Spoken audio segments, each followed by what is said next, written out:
नमस्कार, Byju's exam prep IAS Hindi में आप सभी का स्वागत है। और आज हम 4 जुलाई के द हिंदू समाचार पत्र में आए कुछ महत्वपूर्ण समाचारों का विश्लेषण करने वाले हैं। तो आइए शुरू करते हैं आज का समाचार विश्लेषण।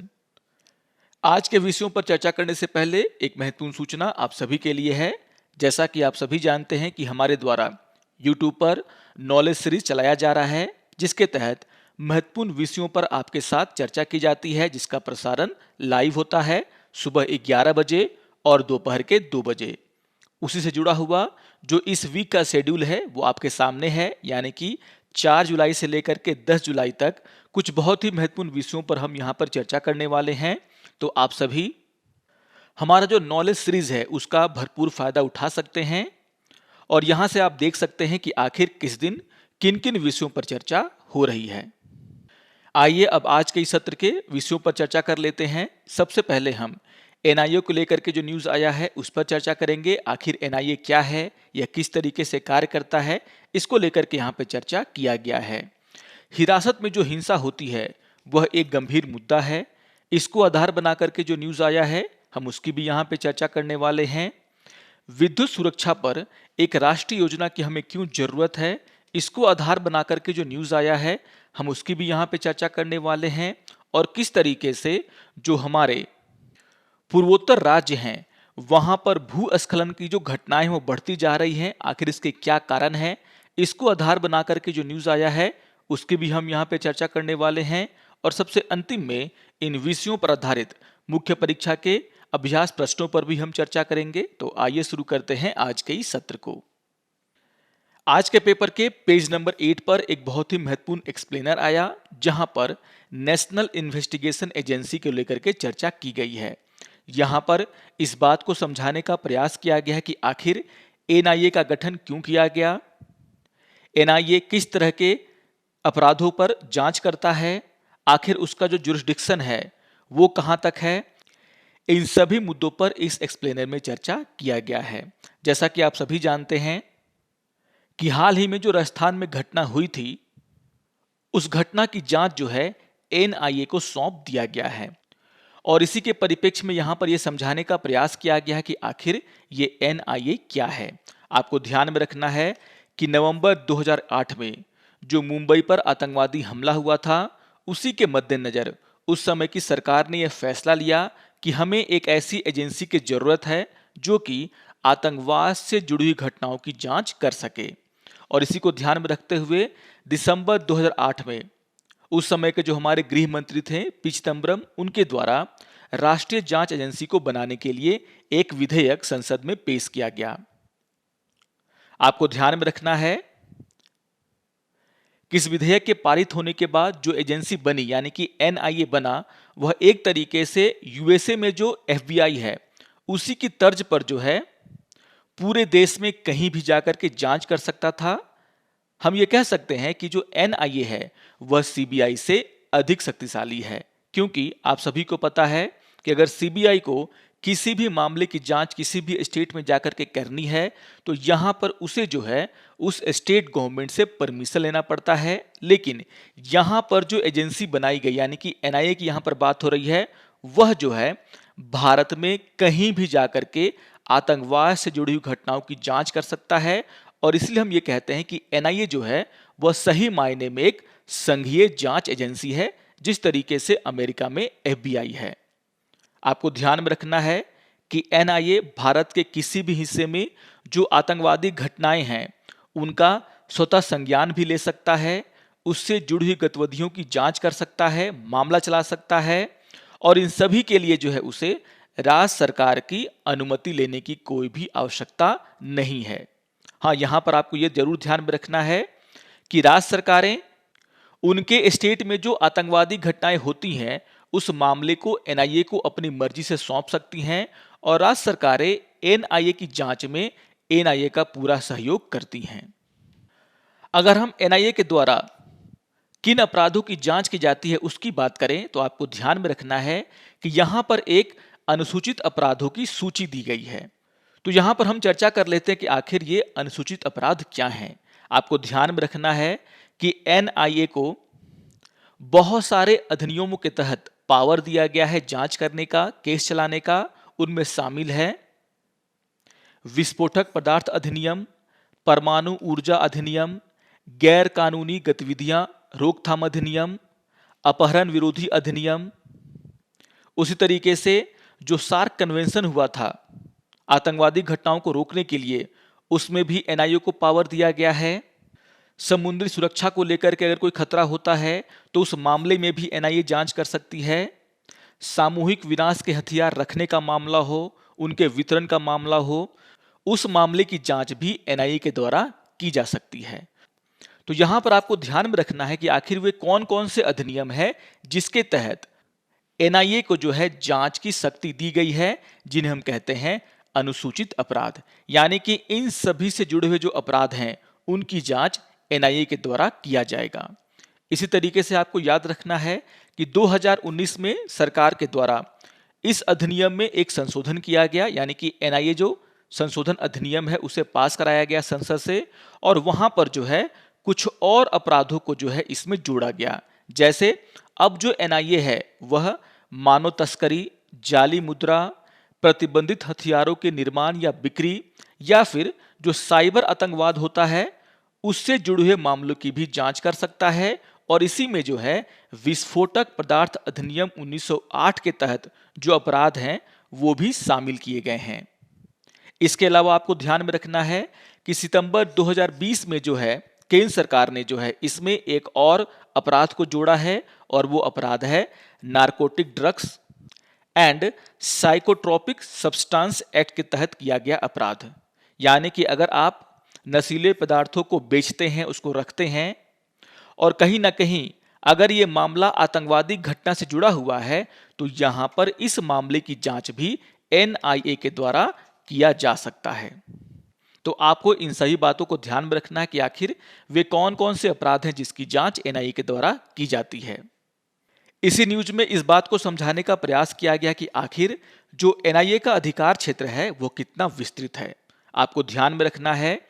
कि जिस कानून के तहत इस एजेंसी को संचालित किया जाता है, जहां से इसको शक्ति मिलती है, वह पूरे भारत में लागू होता है। यानी कि एनआईए भारत में किसी भी जगह पर जाकर के अपनी जांच कर सकता है। और इसके अलावा आपको यह भी ध्यान में रखना है कि यह जो कानून है वह देश के बाहर जो भारतीय नागरिक रह रहे हैं उन पर भी लागू होता है। यानी कि ऐसे भारतीय नागरिक जो विदेशों में रह रहे हैं, लेकिन अगर वे कोई आतंकवादी घटना में सम्मिलित है तो यहां पर वैसे मामलों की जांच भी एनआईए के द्वारा किया जाएगा। अगर हम एनआईए जांच कैसे करती है इस बात पर चर्चा करें तो यहां पर यह बताया गया है कि जो एनआईए अधिनियम है उसकी धारा 6 के अनुसार यह कहा गया है कि राज्य सरकारें किसी भी पुलिस स्टेशन में दर्ज अनुसूचित अपराधों से संबंधित मामलों को जो है एनआईए को जांच के लिए सौंप सकती हैं। यानी कि वह केंद्र सरकार के पास सबसे पहले ये अपील करेंगी कि इन मामलों को जो है एनआईए को दे दिया जाए। उसके बाद जो है केंद्र सरकार जो है राज्य सरकार के द्वारा जो उपलब्ध कराए गए विवरण हैं उनका आकलन करने के बाद इस एजेंसी को जो है इस मामले को सौंप सकता है। इसके अलावा अगर केंद्र को यह लगता है कि किसी राज्य में जो घटना हुआ है वह जो है आतंकवादी घटना है या फिर उससे जुड़ा हुआ है, यानी कि अनुसूचित अपराध के अंदर आता है, तो यहां पर केंद्र सरकार खुद भी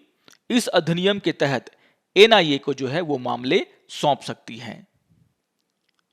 और यहां पर आपको यह भी ध्यान में रखना है कि एनआईए खुद भी जो है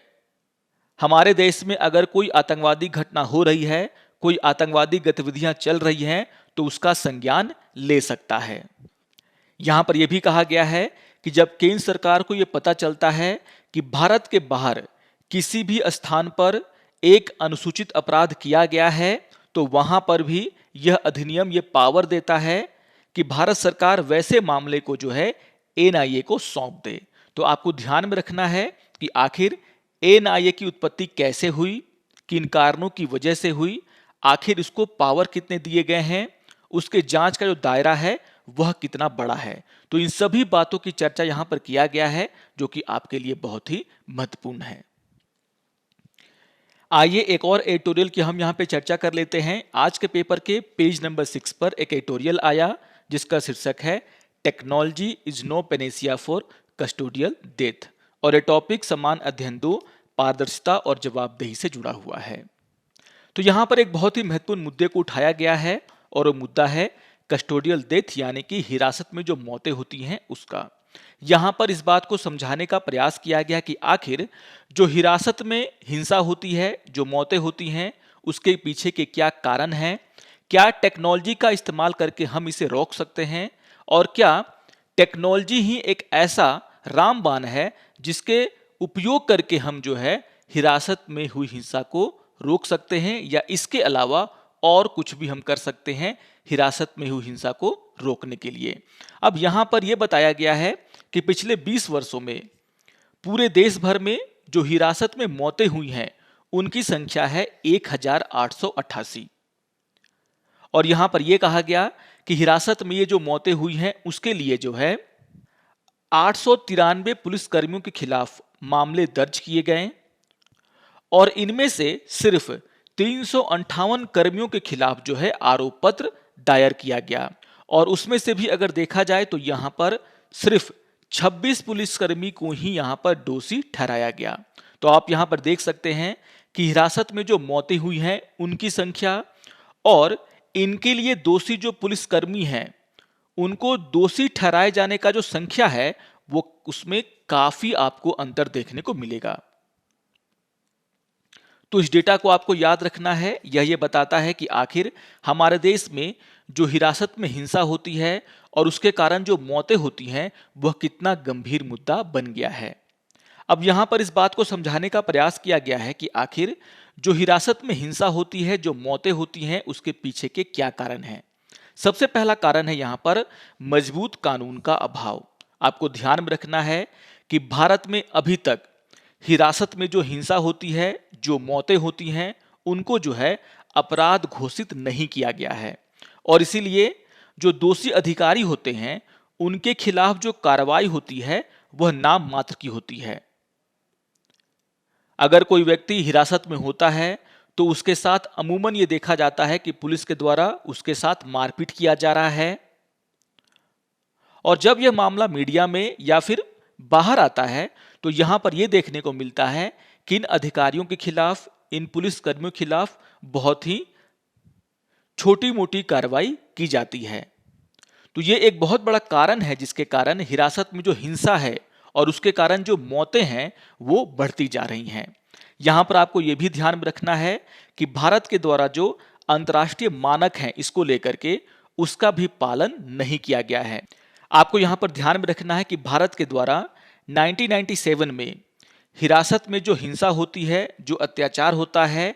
उसके खिलाफ संयुक्त राष्ट्र का जो सम्मेलन हुआ था उस पर जो है भारत ने हस्ताक्षर तो किए, लेकिन उसका जो है भारत ने अभी तक अनुसमर्थन यानी कि उसको रेक्टिफाई भारत के द्वारा अभी तक नहीं किया गया है, और इसलिए कहीं ना कहीं भारत में जो अंतर्राष्ट्रीय मानक हैं उनको पूरी तरीके से इस मामले में जो है लागू नहीं किया गया है। यहाँ पर इस एडिटोरियल में एक बहुत ही महत्वपूर्ण मुद्दा उठाया गया है, और यहाँ पर इस बात पर चर्चा की गई कि क्या हम तकनीक का प्रयोग करके हिरासत में जो हिंसा होती है, जो मौतें होती हैं, उनको रोक सकते हैं या नहीं रोक सकते हैं। आप सभी जानते हैं कि जब भी कोई व्यक्ति पकड़ा जाता है तो जब उसका इंट्रोगेशन होता है तो वहीं पर सबसे ज्यादा हिंसा होती है उस व्यक्ति पर, और यहाँ पर जो है ये कहा गया है कि अगर हम किसी अपराधी से कोई बात जानना चाहते हैं और उसके लिए अगर हम टेक्नोलॉजी का इस्तेमाल करते हैं तो इससे जो है हिरासत में हिंसा को रोका जा सकता है। यहाँ पर उदाहरण दिए गए हैं, जैसे अगर हम जो आरोपी व्यक्ति है, जो अपराधी है, उस पर जो है अगर हम बॉडी कैमरे का इस्तेमाल करते हैं तो इससे क्या होगा कि अगर कोई अधिकारी या फिर पुलिसकर्मी उन पर अत्याचार करता है तो यहाँ पर सब कुछ रिकॉर्ड हो जाएगा और आसानी से फिर जो है उन कर्मियों के ऊपर कार्रवाई की जा सकती है। उसी तरीके से अपराधी से पूछताछ करने के लिए हम पॉलीग्राफी, नार्को विश्लेषण या फिर मस्तिष्क मानचित्रण जैसी तकनीकों का उपयोग कर सकते हैं। तो यहाँ पर इस बात की चर्चा की गई है कि अभी जो टेक्नोलॉजी उपलब्ध है क्या हम उसका उपयोग करके हिरासत में जो हिंसा होती है उसको रोक सकते हैं या नहीं रोक सकते हैं। यहां पर लेखक के द्वारा और भी कुछ एग्जाम्पल दिए गए हैं, आप सभी को ध्यान में रखना है कि डीके बासु बनाम पश्चिम बंगाल राज्य का जो मामला था उसमें जो है सुप्रीम कोर्ट ने भी टेक्नोलॉजी के उपयोग करने को लेकर के कुछ बातें कही थी। यहां पर सुप्रीम कोर्ट ने यह कहा था कि जो पुलिस थाने में पूछताछ कक्ष होते हैं वहां पर जो है सीसीटीवी कैमरे लगाए जाने चाहिए ताकि यह पता चल सके कि आखिर पुलिस कर्मियों के द्वारा किसी अपराधी से के साथ मारपीट की जा रही है, उस पर हिंसा किया जा रहा है या नहीं किया जा रहा है। इसी तरीके से यहां पर यह भी कहा गया था कि जो गैर सरकारी आगंतुक हैं यानी कि जो नॉन ऑफिशियल विजिटर्स हैं उनके द्वारा भी जेलों का औचक निरीक्षण किया जाना चाहिए ताकि जो हिरासत में मारपीट की यातना देने की बातें होती हैं उसे जो है रोका जा सके। यानी कि अगर कोई भी नॉन ऑफिशियल विजिटर अचानक जो है वहां पर निरीक्षण के लिए पहुंच जाता है और अगर वह देखता है कि अपराधियों के साथ पुलिस के द्वारा मारपीट की जा रही है तो यहां पर जो है इसका रिपोर्ट वह न्यायालय को कर सकता है। तो यहां पर टेक्नोलॉजी के उपयोग करने को लेकर के न्यायालय के द्वारा भी बहुत सारी बातें कही गई हैं, लेकिन जो सबसे महत्वपूर्ण मुद्दा यहां पर उठाया गया है कि क्या सिर्फ तकनीक का उपयोग करके हम जो हिरासत में हिंसा होती है, जो मौतें होती हैं, उसको रोक सकते हैं। यहां पर कुछ सुझाव दिए गए हैं जिसको लागू करने से हो सकता है कि यह जो समस्या है वह काफी कम हो जाए। यहां पर यह कहा गया है कि सबसे पहले हमें हमारे जो पुलिसकर्मी हैं उनको जो है शिक्षित करने, प्रशिक्षण देने, प्रौद्योगिकी का इस्तेमाल करने, इसके साथ साथ उनकी जो जवाबदेही है हिंसा को लेकर के वह तय करना पड़ेगा। पुलिस और व्यक्तियों के बीच में जो उनके संबंध होते हैं उसको जो है ठीक करने के प्रयास करने पड़ेंगे और इसको लेकर के सरकार को जो है दिशा निर्देश तय करने चाहिए। यानी कि सबसे पहले हमें जरूरत है जो हमारी पुलिस फोर्स है उसको शिक्षित करने की, जो मानवाधिकार होते हैं एक कैदी के भी उनके बारे में उनको शिक्षित करने की आवश्यकता है। उनको जो है किस तरीके से टेक्नोलॉजी का इस्तेमाल करके जानकारियां इकट्ठा की जाए इसको लेकर के उन्हें प्रशिक्षण देना पड़ेगा। साथ ही साथ उनकी जवाबदेही भी तय करनी पड़ेगी कि अगर उनके हिरासत में किसी व्यक्ति की मौत होती है तो यहां पर उसके लिए वे जिम्मेदार होंगे। इसी तरीके से यहां पर यह भी कहा गया है कि विधि आयोग के द्वारा जो रिपोर्ट सौंपी गई थी उसका भी हमें कार्यान्वयन करना होगा, उसको भी लागू करना होगा। और इस रिपोर्ट में साफ साफ कहा गया था कि अगर किसी के भी हिरासत में आरोपी की मौत होती है तो यहां पर चाहे वह व्यक्ति पुलिसकर्मी हो, चाहे वो सेना से जुड़ा हुआ हो, चाहे अर्धसैनिक बल से जुड़ा हुआ हो, उन पर जो है केवल प्रशासनिक कार्रवाई करने के बजाय इन सभी लोगों पर जो है हमें आपराधिक मुकदमा चलाया जाना चाहिए ताकि यह जो डर है उसकी वजह से भी जो है हिरासत में जो हिंसा होती है उसे कम किया जा सके। तो यहां पर जो विधि आयोग है उसने भी साफ साफ कहा था कि अगर कोई पुलिस वाला, कोई सेना का अधिकारी या फिर अर्धसैनिक बल से जुड़ा हुआ कोई कर्मी अगर उसके हिरासत में किसी भी व्यक्ति की मौत होती है तो उसके लिए जो है उस पर प्रशासनिक कार्रवाई के साथ साथ आपराधिक मुकदमा भी चलाया जाना चाहिए। यहां पर यह भी सुझाव दिया गया है कि भारत को अत्याचार के खिलाफ जो संयुक्त राष्ट्र कन्वेंशन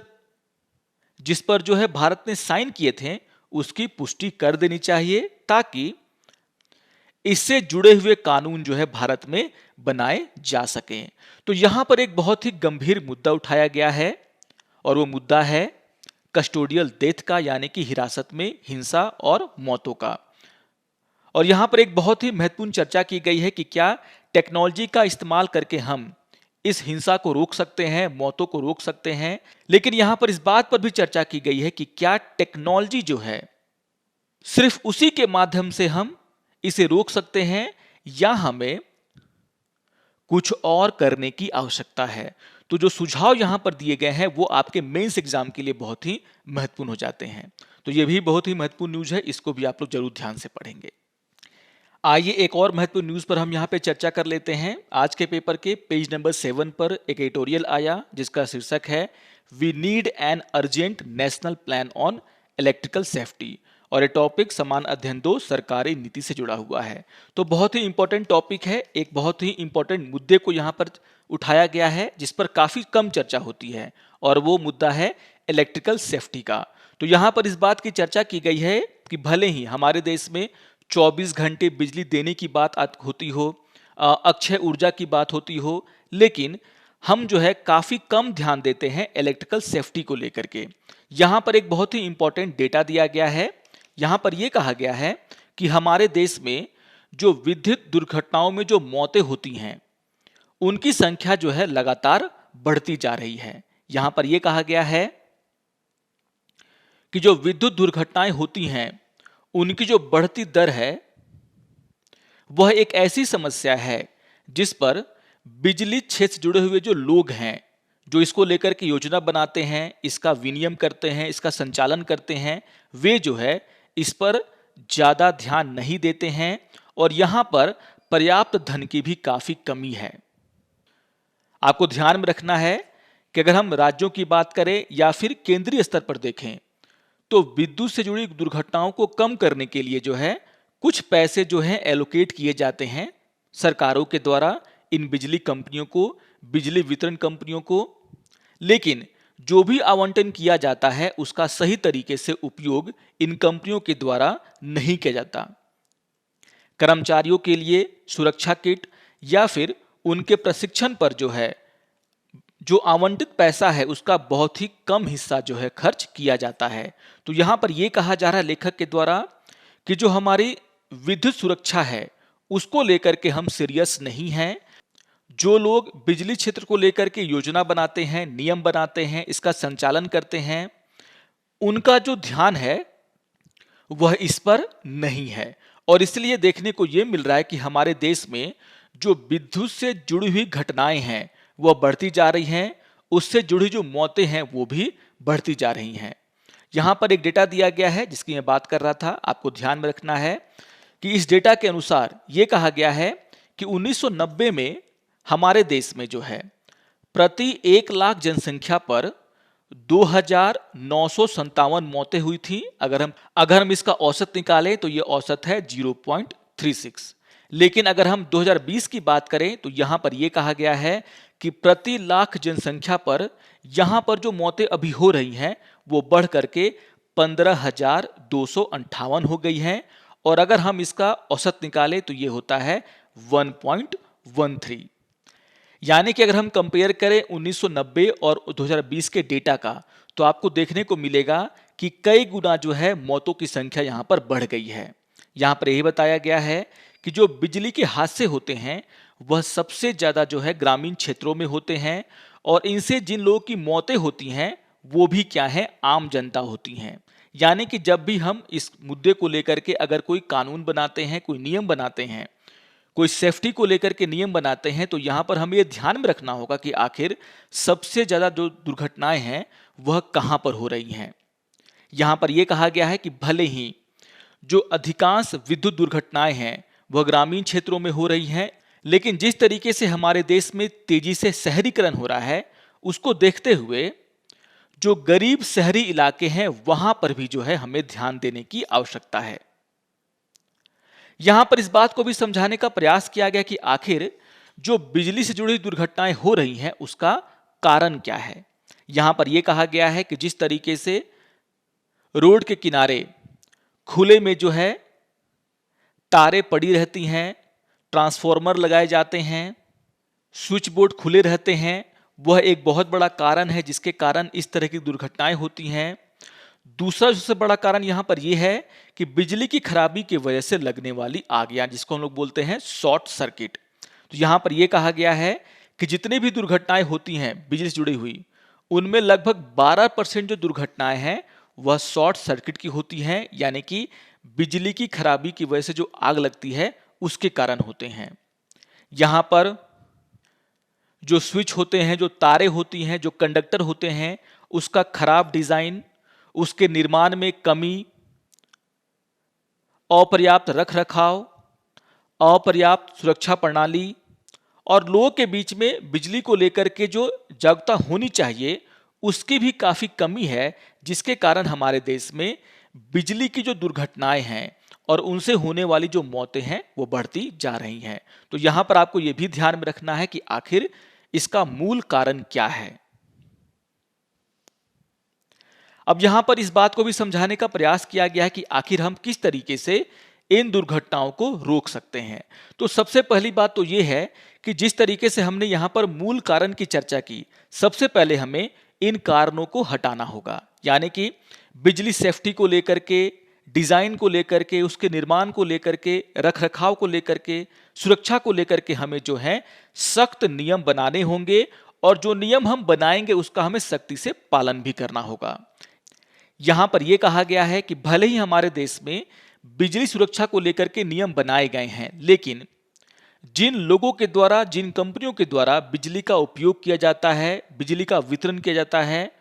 उनके द्वारा जो है इन सुरक्षा नियमों की अनदेखी की जाती है। यहां पर कुछ उदाहरण दिए गए हैं जो कि आपके लिए समझना बहुत ही जरूरी है। तो यहां पर यह बताया गया है कि जो हमारी बिजली वितरण कंपनियां हैं उनसे ये अपेक्षा की जाती है कि उनके पास सुरक्षा अधिकारी होंगे। यानी कि जो नियम बनाए गए हैं बिजली सुरक्षा को लेकर के उसको जांच करने के लिए सुरक्षा अधिकारी होंगे और वे समय समय पर क्या करेंगे, इन कंपनियों का सुरक्षा ऑडिट करेंगे। लेकिन यहां पर ऐसा नहीं किया जाता। यहां पर यह कहा जा रहा है कि राज्यों में जो विद्युत निरीक्षक होते हैं उनकी काफी कमी है, जिनका काम यह होता है कि वे जो नए कनेक्शन हैं उनकी स्वीकृति दें, जो इलेक्ट्रीशियन होते हैं, जो इनका कोर्स करते हैं जो लोग, उसको लाइसेंस प्रदान करें, दुर्घटनाओं पर जो है पूछताछ करें। लेकिन यहां पर राज्यों में जो है विद्युत निरीक्षकों की काफी कमी है, जिसके कारण ये सारे जो सेफ्टी के काम हैं वो नहीं हो पाते हैं। और हमें जो है सबसे पहले इन सभी को सुधारना होगा, तभी यह जो मुद्दा है जिस पर काफी कम चर्चा होती है, हम जो है इस मुद्दे को सही तरीके से डील कर पाएंगे, ठीक कर पाएंगे। तो यहां पर एक बहुत ही महत्वपूर्ण मुद्दा उठाया गया है जिस पर जो है हमारे देश में काफी कम चर्चा होती है, और वो मुद्दा है इलेक्ट्रिकल सेफ्टी का, बिजली से जुड़े हुए जो दुर्घटनाएं होती हैं उसका। तो एग्जाम पॉइंट ऑफ व्यू से भी देखा जाए तो बहुत ही महत्वपूर्ण मुद्दा है ये, इस पर भी आपको जानकारी होनी चाहिए। और इलेक्ट्रिकल सेफ्टी के लिए हम क्या कर सकते हैं, किसके कारण ये दुर्घटनाएं होती हैं और इन दुर्घटनाओं को रोकने के लिए हम कौन से उपाय कर सकते हैं, उसके बारे में जानना आपके लिए बहुत ही जरूरी है। तो बहुत ही इंपॉर्टेंट न्यूज है, इसको भी आप लोग जरूर ध्यान से पढ़ेंगे। आइए एक और A12 पर हम यहां पे चर्चा कर लेते हैं। आज के पेपर के पेज नंबर 6 पर एक न्यूज आया जिसका शीर्षक है वेकअप कॉल, और ये टॉपिक समान अध्ययन 3 आपदा प्रबंधन से जुड़ा हुआ है। आप सभी को ध्यान होगा कि पिछले हफ्ते जो है मणिपुर में एक बहुत ही बड़ा भूस्खलन हुआ, जिसके कारण मणिपुर के नोनी जिले के तुपुल इलाके में इस भूस्खलन के कारण जो है 37 लोगों की जानें चली गई हैं और 28 लोग अभी भी मलबे के नीचे फंसे हुए हैं, जिनको बचाने का प्रयास किया जा रहा है। और यहां पर इसी मुद्दे को आधार बना करके इस बात पर चर्चा की गई कि आखिर जो हमारे नॉर्थ ईस्ट के स्टेट हैं, जो पूर्वोत्तर राज्य हैं, वहां पर भूस्खलन की घटनाएं इतनी तेजी से क्यों बढ़ रही हैं। तो यहां पर यह बताने का प्रयास किया गया कि आखिर ये जो घटनाएं हो रही हैं, जिन्हें हम प्राकृतिक घटनाएं बोलते हैं, वह कहीं ना कहीं प्राकृतिक ना होकर के मैन मेड यानी कि हमारे द्वारा उत्पन्न जो है समस्या है। यहां पर यह कहा गया है कि अगर हम उत्तर भारत के जो हमारे हिमालयी राज्य हैं, या फिर अगर हम केरल की बात करें या फिर पूर्वोत्तर राज्यों की बात करें, तो वहां पर देखने को यह मिल रहा है कि पिछले एक दशक में जो भूस्खलन की घटनाएं हैं वो लगातार बढ़ती जा रही हैं। यहां पर जो सरकारी आंकड़े हैं उसका हवाला दिया गया है। अगर हम सिर्फ मणिपुर की बात करें तो यहां पर यह कहा गया है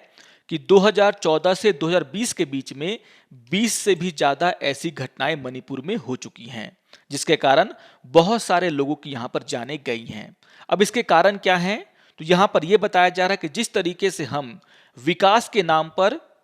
पहाड़ों पर जो है निर्माण कर रहे हैं, वो इसका सबसे बड़ा कारण है। जिस तरीके से हम सड़कों को वहां पर चौड़ीकरण कर रहे हैं। निर्माण सामग्री के लिए हम जिस तरीके से पहाड़ों में उत्खनन कर रहे हैं, उसके कारण जो पहाड़ों की ढलान है उनका स्वरूप बदल रहा है और ये कहीं ना कहीं भूस्खलन का बहुत ही बड़ा कारण है। जिस तरीके से इस वर्ष भारी वर्षा हुई है उस इलाकों में, उससे ये देखा जा रहा है कि जहां पर भी पहाड़ के ढलानों में बदलाव किया गया है वहां पर भूस्खलन की समस्या बढ़ रही है। अब यहां पर इसको लेकर के कुछ सुझाव भी दिए गए हैं। यहां पर यह कहा गया है कि जो हमारे पूर्वोत्तर राज्य हैं, खास करके जो मणिपुर है, वहां पर जो राष्ट्रीय राजमार्ग हैं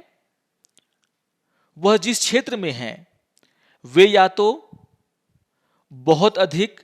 उच्च या मध्य खतरे वाले क्षेत्रों के अंतर्गत आते हैं और इसीलिए जब भी सरकार को वहां पर कोई निर्माण करना होता है तो उससे पहले उन्हें यह करना चाहिए कि वे पर्याप्त मात्रा में मिट्टी और उसकी स्थिरता का परीक्षण कर लें। या फिर अगर हमें रेलवे लाइन का निर्माण करना है तो जिस स्थल को वहां पर चुना गया है रेलवे स्टेशन को बनाने के लिए या फिर रेलवे लाइन का निर्माण करने के लिए, वहां पर भी निर्माण से पहले जो है मिट्टी और उसकी स्थिरता का परीक्षण किया जाना चाहिए। इसे जो है अनिवार्य बना दिया जाना चाहिए। यहां पर यह भी सुझाव दिया गया है कि भूस्खलन के लिए जो प्रारंभिक चेतावनी प्रणाली है उसे भी हमें वहां पर स्थापित करना चाहिए। आप सभी को ध्यान में रखना है कि भारतीय भूवैज्ञानिक सर्वेक्षण के द्वारा इसी तरह की एक चेतावनी प्रणाली का निर्माण किया जा रहा है, लेकिन अभी वह डेवलपमेंट फेज में है। उसके टेस्टिंग यहां पर हो रही है और यहां पर यह कहा गया है कि जब यह पूरी तरीके से टेस्ट कर लिया जाएगा तो अगर हम इस तरह के प्रारंभिक चेतावनी प्रणाली को इन इलाकों में तैनात कर देते हैं तो यहां पर क्या होगा कि भूस्खलन से पहले हमें पता चल जाएगा और हम जो इन आपदाओं में जो नुकसान होता है उसे हम यहां पर कम कर सकते हैं। यहां पर बहुत ही इंपॉर्टेंट बात कही गई है लेखक के द्वारा, जो कि आपके लिए समझना बहुत ही जरूरी है। यहां पर यह कहा गया है कि भले ही पूर्वोत्तर राज्यों के कुछ इलाके बहुत ही पिछड़े हों और उनको आर्थिक रूप से आगे ले जाने के लिए बहुत सारी जो इंफ्रास्ट्रक्चर की परियोजनाएं हैं वहां पर चलाई जा रही हैं और वे राज्य खुद भी चाहते हैं कि इस तरह की परियोजनाएं वहां पर आए और तेजी से लागू हों, लेकिन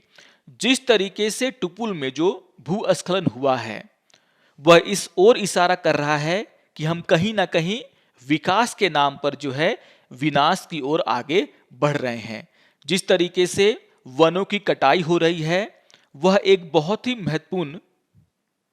मुद्दे की ओर इशारा करती है जिसे हमें गंभीरता से लेना चाहिए। तो बहुत ही इंपॉर्टेंट टॉपिक है ये भी। यहां पर इस बात को समझाने का प्रयास किया गया कि आखिर जो प्राकृतिक रूप से सेंसिटिव इलाके हैं हमारे देश की, क्या वहां पर अंधाधुंध निर्माण करना सही होगा। आइए अब इन विषयों पर आधारित मुख्य परीक्षा के अभ्यास प्रश्नों पर चर्चा कर लेते हैं। यहां पर क्वेश्चन नंबर 1 है, हिरासत में हिंसा मानवाधिकारों के लिए सबसे बड़ा खतरा है। हिरासत में हिंसा को रोकने के लिए अपने सुझाव दें। तो यहां पर आप इस पर चर्चा कर सकते हैं। सबसे पहले आपको यह समझाना होगा कि आखिर क्यों जो हिरासत में मौतों का मामला है, हिंसा का मामला है, वो बढ़ता जा रहा है, उसके क्या कारण है, जिसके बारे में मैंने चर्चा की है। और उसके बाद आप डेटा दे सकते हैं और उसके बाद आप यहां पर यह समझा सकते हैं कि आखिर हिरासत में हिंसा और मौतों को रोकने के लिए हम किस तरीके के उपाय कर सकते हैं। आइए अब क्वेश्चन नंबर 2 पर चर्चा कर लेते हैं। क्वेश्चन नंबर 2 है, भूस्खलन जैसी आपदाएं वनों की कटाई से संबंधित पारिस्थितिक चुनौतियों को गंभीरता से नहीं लेने के खतरों की ओर इशारा करती हैं। इस पर आपको चर्चा करना है। तो यहां पर आपको डेटा देना है किस तरीके से जो हमारे हिमालयी राज्य हैं या फिर जो पूर्वोत्तर राज्य हैं वहां पर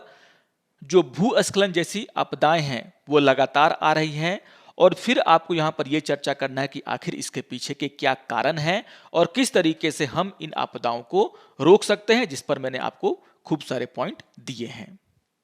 तो आशा करता हूं कि आप सभी को आज का समाचार विश्लेषण पसंद आया होगा। सारे टॉपिक्स इंपॉर्टेंट हैं, कुछ महत्वपूर्ण बातें मैंने आपको यहां पर बताई हैं जिनको आपको यहां पर नोट कर लेना है। और अगर आपको ये वीडियो अच्छा लगे तो आप जरूर इसको लाइक करें, शेयर करें और दूसरों को भी सब्सक्राइब करने के लिए प्रेरित करें। तो मिलते हैं समाचार विश्लेषण के अगले अंक में, तब तक के लिए नमस्कार और धन्यवाद।